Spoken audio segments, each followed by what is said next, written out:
यह किस्सा एक पुराने वक्त की बात है। हिंदुस्तान के एक छोटे से गांव में रहीम नाम का एक गरीब मगर नेकदिल आदमी रहता था। उसका कोई अपना नहीं था, बस एक टूटी झोपड़ी और रोजाना मेहनत मजदूरी से कमाया गया एक वक्त का खाना ही उसका सहारा था। रहीम की सबसे खास बात यह थी कि वह कभी भी नमाज और दुआ से गाफिल नहीं होता था। उसकी जबान पर हर वक्त अल्लाह मालिक है के अल्फाज रहते थे। एक दिन काम से लौटते वक्त उसे रास्ते में एक बूढ़ी औरत मिली। उसके बदन पर पुराने फटे कपड़े थे और हाथ कांप रहे थे। रहीम ने बिना सोचे समझे अपनी जेब से एक आखिरी बचा हुआ सिक्का निकाला और उस बूढ़ी औरत को दे दिया। औरत ने कांपती आवाज में कहा, बेटा, मैं तुझे कुछ नहीं दे सकती मगर अल्लाह से तेरे लिए 3 दुआएं मांगूंगी। रहीम मुस्कुरा दिया और बोला, अम्मी, अल्लाह की दुआ ही सबसे बड़ा इनाम है। वक्त गुजरता गया। उस दिन के बाद रहीम का काम बुरी तरह से मंदा हो गया।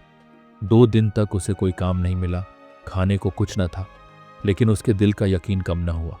वह हर नमाज में कहता, ऐ अल्लाह, तू सब जानता है, मेरी हालत तेरे सामने है। तीसरे दिन शाम को वह एक दरगाह के बाहर बैठा था। एक अमीर शख्स वहां आया। उसके चेहरे पर बेचैनी थी। उसने रहीम से पूछा, भाई, क्या तुम तावीज़ या किसी बुजुर्ग को जानते हो जो मेरी बेटी की बीमारी का इलाज कर सके? रहीम ने सिर्फ इतना कहा, इलाज तो अल्लाह के हाथ में है, मगर सच्चे दिल से दुआ करो और किसी भूखे को खाना खिलाओ। उस आदमी ने कुछ सोचा, फिर रहीम को साथ ले जाकर उसे खाना खिलाया और बेटी के लिए दुआ मांगी। अगले ही दिन उसकी बेटी की तबीयत में अचानक सुधार आ गया।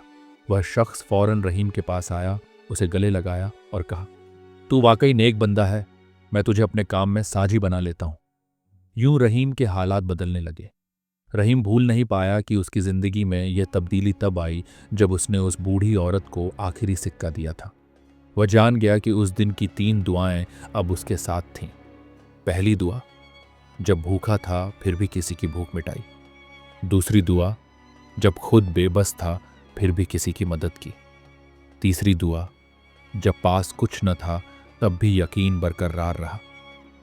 इस कहानी से हमें यह सबक मिलता है, जो दिल से देता है अल्लाह उसे बेपनाह देता है। नेकी कभी जाया नहीं जाती और जब कोई अपना सब कुछ अल्लाह के भरोसे छोड़ दे तो वो कभी खाली नहीं लौटता।